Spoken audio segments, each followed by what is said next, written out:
Bonjour Bernard, écoute, merci d'avoir accepté mon invitation. En plus, entre Bernard, on va quand même avoir pas mal de choses à se dire. Est-ce que tu peux déjà commencer en te présentant? Oui, je peux me présenter. Déjà, bonjour à tous et toutes. Je suis content d'être là en compagnie de mon ami Bernie. Je suis Bernard Jossier. À ce jour, juillet 2025, j'ai 67 ans passés. Je suis marié avec Florence. J'ai 4 enfants, 2 filles, 2 gars. Et j'ai 3 petits-enfants, des jumelles et un petit garçon. Ok. Et alors, parle-nous un petit peu de tes hobbies, de tes passions. Comment tu t'occupes aujourd'hui? Alors, comment je m'occupe aujourd'hui? J'essaie de m'occuper par le sport, pas mal. Hein, bien évidemment, à la maison, je suis bien obligé de bricoler. Mais le bricolage, j'aime bien ce que j'aime. Hein, il y a des choses que j'aime pas faire. Donc, malgré que je sois poussé à le faire, j'essaie de le faire vite et de passer à autre chose. Non, j'aime bien faire du sport, j'ai besoin de le dépenser et j'ai besoin de sortir. Tu fais quoi comme sport? Alors je courais beaucoup, hein. Je suis un ancien marathonien. Ah oui. Ouais, j'ai fait Paris puisque à l'origine je suis auxerrois, hein. Ouais. Donc j'étais pas loin de Paris. Ouais. J'ai donc fait le marathon de Paris plusieurs fois. Ah ouais. Après j'ai fait un peu de triathlon, mais le problème c'est la natation comme pour beaucoup. Ouais, t'aimes pas l'eau?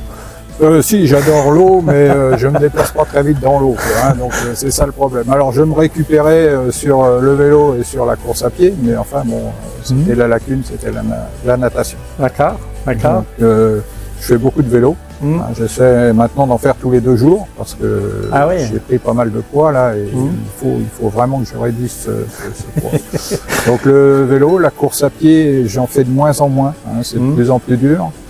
Voilà, et puis niveau sport, je regarde beaucoup le football, hein, puisque étant originaire d'Auxerre, on a de bonnes bases pour le football. Ouais. Je regarde beaucoup le cyclisme, surtout en ce moment c'est les tours nationaux, hein, le Tour de France en Italie, le Tour de France, bientôt le Tour d'Espagne au mois de septembre. Ouais. Je regarde aussi le triathlon quand j'en ai l'occasion. Voilà, donc je passe un peu de temps devant la télé aussi. D'accord. Et je crois savoir que tu as une autre passion, enfin là on parle pas de sport, mais tu es attentif à un autre domaine, je crois. C'est pas le transport des marchandises dangereuses? Alors, oui, j'ai aussi... Alors, je suis bien renseigné. Hein. Oui, c'est vrai, c'est vrai. Je ne sais pas où tu as vu ces infos-là, mais parce que ça reste un milieu très... Surtout, j'étais dans le transport d'explosifs. Ah oui. Donc c'est un milieu très particulier. Hein. Il n'y a pas grand monde en France qui fait du transport d'explosifs.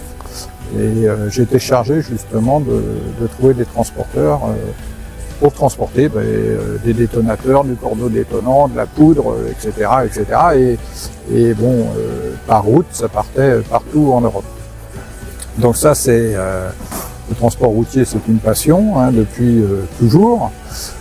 J'étais capable, avant d'être en retraite, à la vue d'un camion, de pouvoir dire, voilà, c'est telle entreprise, voilà le gérant, c'est les enfants maintenant, c'est le papa qui a créé ça au sortir de la guerre, etc. Hein. Donc ça désespérait mon épouse parce que j'identifiais tous les camions sur la route. Bien. Et comment t'en es venu à transporter des matières dangereuses? Il faut être un agrément? Ah oui, oui, oui, parce que j'ai eu une première entreprise créée à 28 ans que j'ai arrêtée au bout de 8 ans. Et je suis rentré dans une usine d'explosifs à côté d'Auxerre. Et j'ai pris le poste de responsable des transports, responsable logistique. Parce que je venais du monde du transport. Alors bien évidemment, l'usine m'a formé, hein, il faut être agréé par le ministère pour pouvoir donner du transport sur la route, hein, pour pouvoir remettre du transport sur la route. Et ça a été extraordinaire, puisque la première fois où j'ai vu un camion espagnol arriver chez nous pour charger des explosifs, eh bien c'est moi qui suis fan de western, j'avais le conducteur et à sa droite, j'avais le convoyeur. Mais comme le convoyeur sur une diligence. C'est-à-dire que le mec est descendu du camion, il avait un pétard à la ceinture et il avait le fusil comme ça. Voilà, c'était vraiment on était dans le western, le transport d'explosifs. Ah, donc ça a été sympathique. Ah, c'est pas banal. Non, c'est pas banal. Alors Bernard, dis-nous, tu pratiques la moto depuis longtemps? Est-ce que tu as eu différents modèles ou marques de moto? Alors, je pratique la moto et j'ai l'habitude de dire que j'avais déjà une moto avant d'avoir le droit de posséder une mobilette. Pourquoi? Eh bien, dans mon petit village, il y avait un agriculteur qui vidait sa grange et il m'a confié une moto pleine de paille et il m'a dit bah, si tu arrives à la faire démarrer, gamin, tu la gardes. Eh bien, le soir, l'automoto 125 pétaradé, et j'ai commencé là-dessus. Donc j'avais 12-13 ans et on faisait les azous dans les chemins autour de la maison. Après, j'ai possédé, comme beaucoup d'entre nous, hein, de notre génération, une fameuse bleue, mobilette bleue, celle biplace. Après, j'ai eu la Paloma Johnny Hallyday. Ouais. Et puis après, je suis passé vraiment sur des choses à l'âge de 16 ans, la 125 Yamaha. À 18 ans, eh bien, ça a été des motos d'hommes, qu'on appelait des motos Laverda. Donc j'en ai eu deux. Oui. Des 750 Laverda. 750 Laverda. Ouais. Des motos pas faciles à manier, mais bon, c'était sympathique.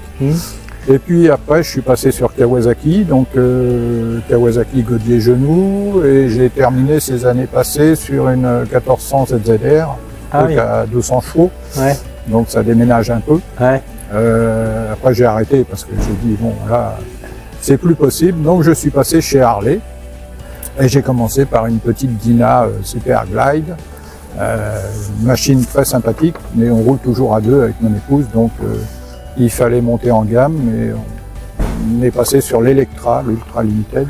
Et ça ne doit pas être facile de passer de la Kawasaki à Harley, non? C'est pas évident, parce que la première fois où j'ai ramené la Dyna, j'avais pas de pare-brise, et j'avais juste un casque, et je prenais le vent au-dessus de 110 km/h, le casque se mettait en travers sur la tête et tout, j'ai dit attends, je vais lui ramener sa moto là au concessionnaire bordelais, là ça va pas du tout. Et puis après, bon, je me suis fait, et maintenant j'ai l'Electra modèle 2023, c'est une superbe machine avec laquelle on fait des kilomètres.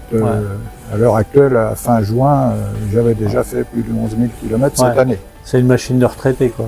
Non, je plaisante. C'est une machine de retraité avec laquelle j'ai fait la route des Grandes Alpes, avec notre directeur Jean-Marc. Et franchement, avec une Electra, eh bien, je me suis régalé. Et les gens qui disent que ça passe pas, etc. Ça passe très bien, ça passe partout.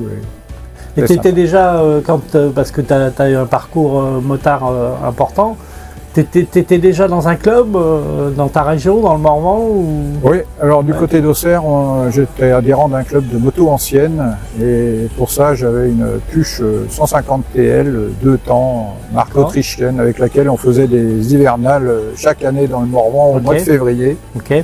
Donc c'était super sympa. Alors Bernard, comment as-tu connu le chapter de Nantes et pourquoi devenir membre?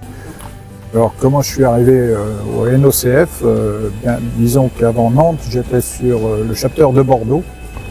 Donc quand on est arrivé sur Nantes, eh bien, je me suis rapproché de la concession et je suis devenu adhérent du NOCF. D'accord. Et là, alors la question c'est pourquoi devenir membre ou l'autre question qui est équivalente, c'est qu'attends-tu du chapter ou d'un chapter ou du chapter de Nantes?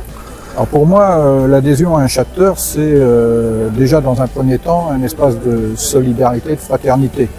Il faut que les membres soient solidaires les uns avec les autres. Ça permet d'avoir de nouvelles connaissances, de nouveaux amis, etc. Faut pas qu'on se prenne le chou, et puis quand il y en a un qui est dans le besoin, il faut que les autres répondent présents. Voilà. Et là, tu t'y retrouves dans les sorties, dans ce qui est proposé au niveau du programme, parce que tu as fait pas mal de belles sorties. Oui, on a fait de très très belles sorties.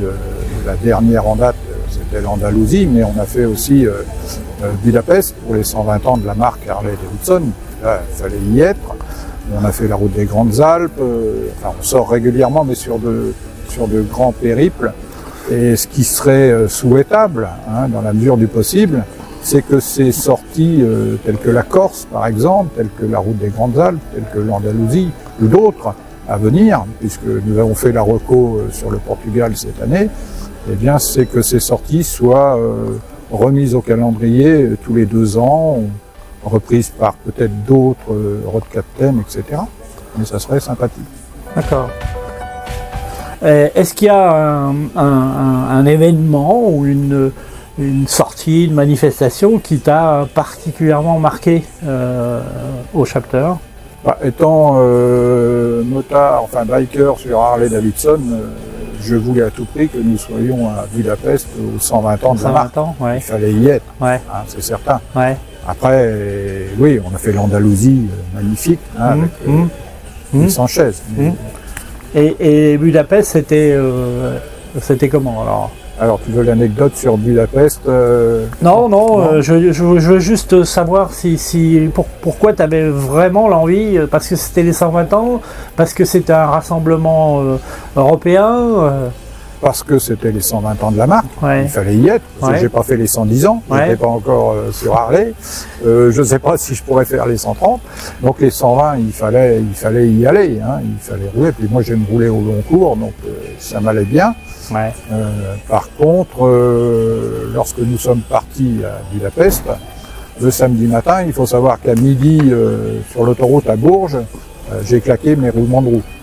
Ah donc, ouais, ça c'est une belle anecdote ça. Ah bah c'est une extraordinaire anecdote dont je me serais bien passé, mais ça s'est bien terminé puisque mon épouse a fouillé un petit peu sur Facebook et a trouvé un petit réparateur sur Bourges qui avait un samedi après-midi des roulements de roue pour une Electra. Donc le gars nous a remis ça en place et le soir on prenait l'apéritif avec les copains qui nous attendaient à Mâcon. Ah ouais. Et donc on a vu Budapest grâce à mon épouse. Ah oui, donc tu as trouvé un petit garagiste local qui avait des roulements Harley. Ouais, mais oui. il faisait de la réparation Harley ou... Il faisait de la préparation Harley, le gars. Ah, d'accord. Parce qu'il faut savoir que quand tu es à Bourges le samedi midi, j'ai rien contre les gens de Bourges, mais la première concession Harley, elle est à Orléans à 110 km. Ouais, donc tu te dis, le temps que le camion t'emmène là-bas à Orléans, tu vas arriver à 17h, c'est foutu, tu verras pas Budapest. Donc ça a dû te faire une grosse frayeur quand même. Ça m'a fait une grosse montée en pression où, c'est le cas de dire, tu peux péter un câble. Mais là, c'était les roulements de roue. On arrive à la fin de l'interview avec les traditionnelles questions, Bernard. Et là, j'attends tes réponses avec impatience. La première, si tu devais être un acteur. Si je devais être un acteur, ce serait un acteur de western. Et pour moi, celui qui a une gueule, l'acteur de western, c'est Lee Van Cleef. D'accord. Quand tu le vois arriver à l'écran, tu sais tout de suite qu'il va y avoir mal donne et que la situation va dégénérer. D'accord. Et il fait partie des acteurs à la Clint Eastwood, Charles Bronson, dans ces catégories-là, quoi. C'est ça, du Eli Wallach, du Jack Palance aussi, qui est c'est un peu plus loin. Voilà, des acteurs qui ont des gueules. Quoi. Donc tu es fan de western? Ah ouais, fan de western. Ouais, je regarde beaucoup les westerns. D'accord. Donc tu as dû être content en Andalousie d'aller visiter le site où étaient tournés des films de western? Ah, très content, oui, bien évidemment. C'était un très beau site. Et j'ai ramené le t-shirt, le bon, la brute et le truand, voilà. Et si tu devais être une ville étrangère, alors tu serais quelle ville? Ah, sans hésitation, Rome, la capitale italienne. Ah ouais? Ah ouais, Rome, moi je l'ai vu au matin quand le soleil se lève. Il y a une lumière sur la ville, c'est mystique. Voilà, tu comprends pourquoi le Vatican est là, quoi, et pas ailleurs. Non, c'est magnifique. Et hormis la lumière, il y a quelque chose qui t'attire par rapport à cette ville ou l'Italie? Ah, l'Italie en règle générale. Ouais. C'est le pays d'Europe où on se sent comme chez nous, hein, comme à la maison. Hein. Les Italiens sont chaleureux, conviviaux. La gastronomie, n'en parlons pas, hein, c'est excellent. Et puis, il y a cet esprit, cet humour, cette bienveillance. Ne dit-on pas que les Français sont des Italiens tristes, hein, voilà, c'est un peu dommage. Ok. Alors, si tu devais être un film, alors on va peut-être pas avoir une grosse surprise là. Non, non, ce serait le bon, la brute et le truand, puisque je peux être les trois à la fois. Je peux être très bon, je peux être très brutal. Et truand aussi. Et un petit peu truand aussi. Ah ouais, je savais pas ça. Alors pas avec les gens, hein, non. Plutôt avec la règle, tu sais, bien établie. D'accord. Voilà, faut marcher dans les clous et pas ailleurs, quoi.